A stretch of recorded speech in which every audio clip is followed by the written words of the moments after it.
The ripe winters of 1990 became witness to one of India's biggest tragedies in the recent past. They became witness to the forced migration of Kashmiri Pandits from Kashmir Valley. An atrocious, tragic and a shameful event that raises some very serious questions. It questions the legitimacy of the Azad Kashmir movement, a movement whose initial steps were laid on the butchered corpses of Kashmiri Hindus. It questions the ability of the then state government in protecting the life and dignity of its own citizens. But above all, it questions the commitment of the Kashmiri society to the ethos of multiculturalism and secularism. In the middle of 1980s, Pakistan revised its strategy on Kashmir issue. Frontal war battles were replaced by cross-border terrorism in the form of Pakistan-sponsored civil war in Kashmir.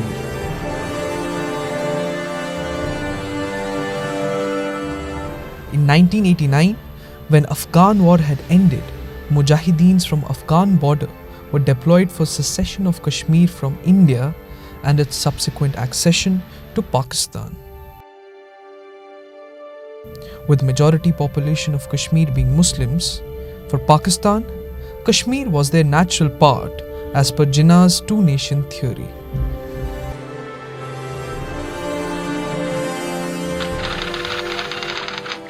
Least realizing that Maharaja of Jammu and Kashmir had already signed the instrument of accession with India.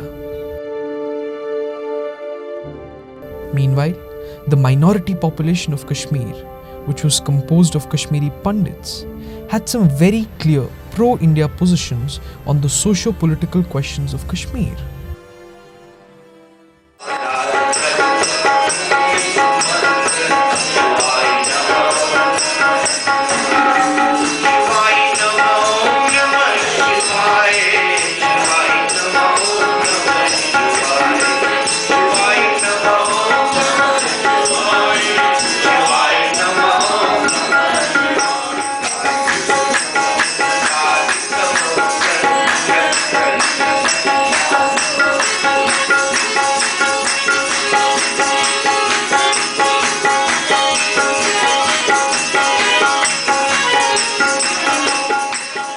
All throughout, they advocated complete integration of Kashmir with India.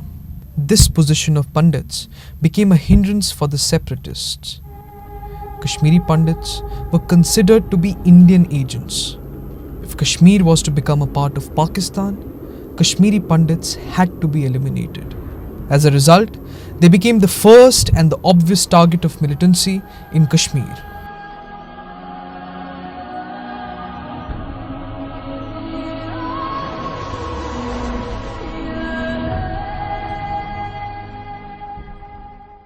On January 4, 1990, Aftab, a local Urdu newspaper, published a press release issued by Hizbul Mujahideen, asking all Hindus to pack up and leave.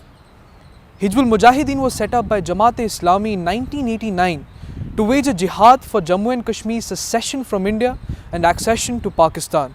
Al-Safa, another local newspaper, repeats this expulsion order.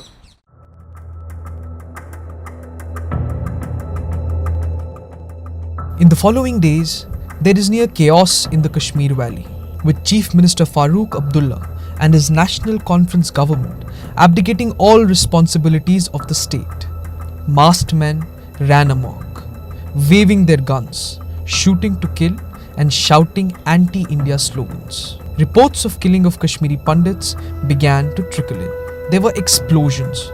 Inflammatory speeches were made from the pulpits of mosques. In the preceding months, 300 Kashmiri Pandits had been slaughtered ever since the brutal murder of Pandit Tika Lal Taplu.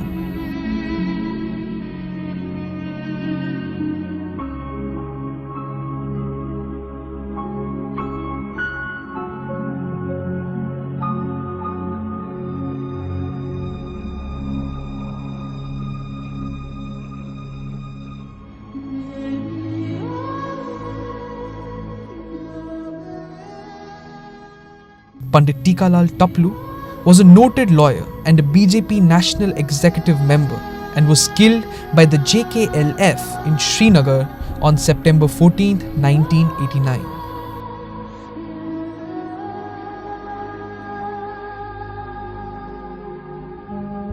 Soon after that, Justice N.K. Ganju of the Srinagar High Court was shot dead. Pandit Sarvanand Premi, an 80-year-old poet, and his son were kidnapped, tortured, their eyes gouged out, and hanged to death. A Kashmiri Pandit nurse working at the Saura Medical College Hospital in Srinagar was gang raped and then beaten to death. Another woman was abducted, raped, and sliced into bits and pieces at a sawmill. Many others were brutally injured, their tongues cut off, eyes gouged out, hands chopped off, and so on. और फिर चाकू गरम लगाया और ये पति के एक आंखें की पट्टी को उठाया, वो इनको चाकू लगाया, ये लाइट भी खत्म हो गया। गली में निकली तो मैंने अपने भाई को वहाँ देखा नीचे गिरे हुए, तो मैंने उसको उठाया और बुलाया सतेश सतेश, मगर वो कुछ नहीं बोला। पोस्टर उनको पोस्टर लगाए थे, फिर उन्होंने बोला कि आपने कोई मुसलमान नहीं आया था हमें बोलने के लिए। पोस्टर देके फिर पुलिस गई सिविल वार्डी में देखने के लिए, तो वहाँ उन्होंने लिखा था उसमें कि हमने उनको मारा, जेल में डाला हमने उसको, मगर हमें आज तक बॉडी का पता ही नहीं चला। लाश तो हमें नहीं दे दी गई। मैंने प्रोटेस्ट किया डीएसपी को, उसने माना नहीं, उसने कहा मैं तो तहकीकात कर रहा हूँ। हमारे बेटे को अनंतनाग के मेन पुल पर गोलियों से भून डाला। एक आदमी घर आया, मम्मी को कहने लगा कि आपको कोई बुलाता है, वो डैडी बुलाता है बाहर, उसके साथ एक और मेहमान खड़ा है। मम्मी जब उधर गई तो वहाँ पर डैडी की लाश थी।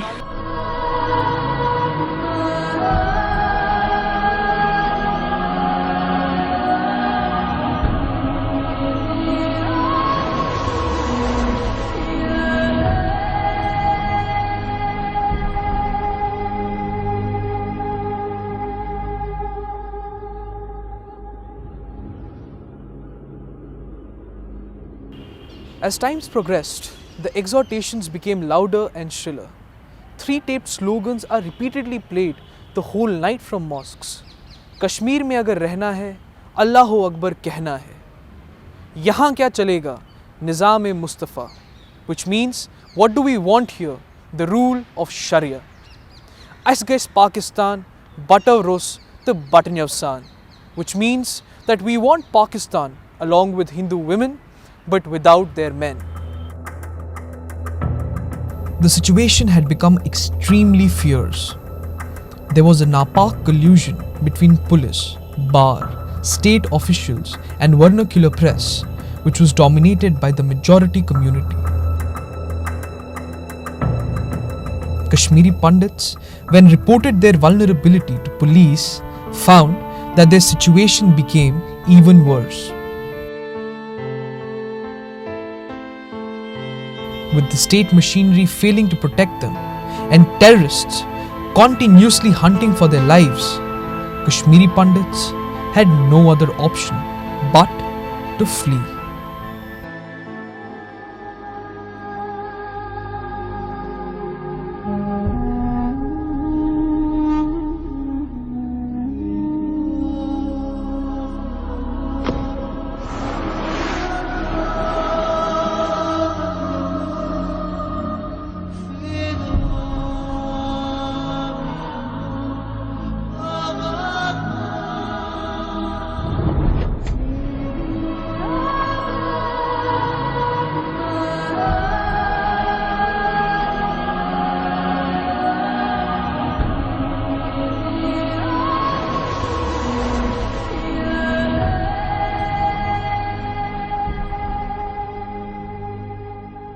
There are some serious questions on the social front as well.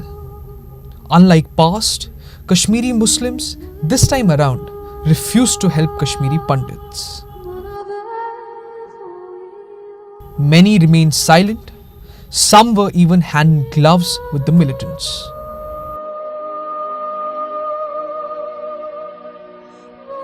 समझता हूँ कि उस टाइम पे शायद ही कोई ऐसा मेजॉरिटी कम्युनिटी से कोई घर होगा जिन्होंने वो मूवमेंट को सपोर्ट नहीं किया। किसी तरीके से हर आदमी जो एक मेजॉरिटी कम्युनिटी का था वो इन्वॉल्व था। इस चीज़ के अंदर की आज़ादी चाहिए और आज़ादी के लिए कुछ भी। I must say there was a proportion of a small part of Kashmiri Muslim who was part of the terrorism, who supported terrorism, who helped to breed it. ऐसा शायद ही कोई उदाहरण है जिसमें भागते हुए, डर से कांपते हुए किसी भी परिवार को किसी ने भी रोका। जो हितैषी थे उन्होंने कहा कि हमने ये सुना है मस्जिद में, हमने ये सुना है मोहल्ले में, हमने ये सुना है बाजार में, दुकान पर, अब आप चले जाएं तो अच्छा है।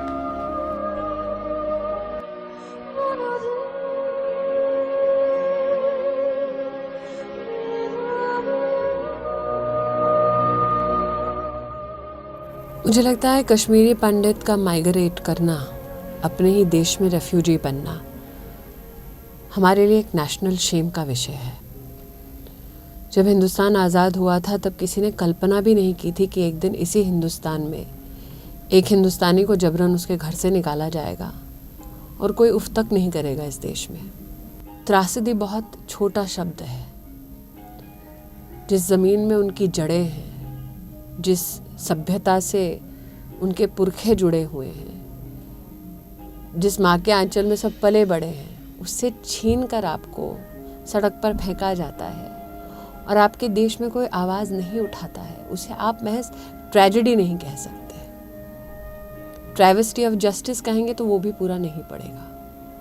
So though yes, I salute the resilience of all those Indians who are Kashmiri Pandits, who fought back against injustice, who fought back against an enemy that is being sponsored from across the border alone. I also understand as an Indian that we as a nation have failed them. I think we all as a nation owe an apology to Kashmiri Pandits.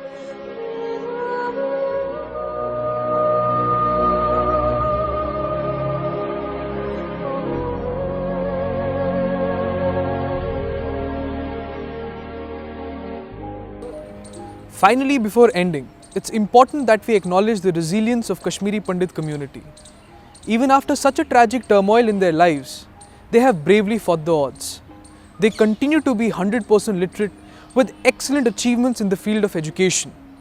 People like Anupam Kher, Suresh Raina and Kaveri Bamzai have made a significant mark in the society for themselves in the post-migration era. It was in this regard that BBC had lauded the resilience of Kashmiri Pandit community.